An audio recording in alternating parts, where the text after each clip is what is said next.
নুরুল হক নূর যদি মারা যায়, তার কোনো ক্ষতি হয়, এর দায় কিন্তু ডক্টর মোহাম্মদ ইউনূসকে নিতে হবে, খোদাবাদকে নিতে হবে, সেনাপ্রধানকে নিতে হবে, স্বরাষ্ট্র উপদেষ্টাকে নিতে হবে এবং সকল উপদেষ্টাদেরকে নিতে হবে। দেখে এসেছি তিনি আশঙ্কা মুক্ত নন। গতকাল তার খিঁচুনি উঠেছিল, তিনি বাঁচবেন কি মারা যাবেন সেটা আমরা গতকাল বুঝতে পারছিলাম না। আজকে ঢাকা মেডিকেল কর্তৃপক্ষ তারা সরকারের উচ্চ পর্যায়ের নির্দেশনায় 6 সদস্যের একটি বোর্ড গঠন করেছে। সেই বোর্ডের অধীনেই নুরুল হক নূরের চিকিৎসা হচ্ছে।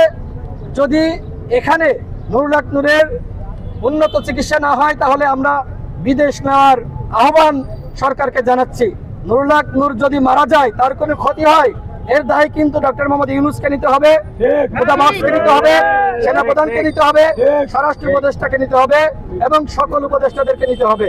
আমরা দেশবাসীর কাছে দোয়া চাই, আপনারা নুরুল হক নূরের জন্য দোয়া করবেন, নামাজ পড়ে তার জন্য মুনাজাত করবেন, সেই আহ্বান জানাচ্ছি।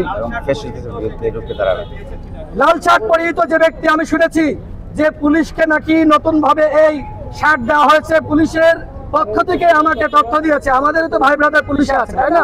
সেনাবাহিনীতে আছে, সেনাবাহিনীর সবাই, পুলিশের সবাই আমাদের শত্রু না। আমি সেনাবাহিনীর সকল সদস্যদের উদ্দেশ্যে বলতে চাই, আপনারা কিন্তু আমাদের শত্রু না, পুলিশের সবাই আমাদের শত্রু না। যারা গতকাল হামলা চালিয়েছে তারা গণ অভ্যুত্থানের শত্রু। আমি গণ অধিকার পরিষদের সারা দেশের নেতাকর্মীদেরকে বলবো, আইন শৃঙ্খলা পরিস্থিতির অবনতি হয়, এই ধরনের কর্মসূচি আপনারা পালন করবেন না। আপনারা গণতান্ত্রিক কর্মসূচি শান্তিপূর্ণভাবে পালন করবেন। আমরা কারোর কার্যালয় ভাঙতে যাইনি, ভবিষ্যতেও যাব না। আপনারা শান্তিপূর্ণভাবে কর্মসূচি পালন করুন।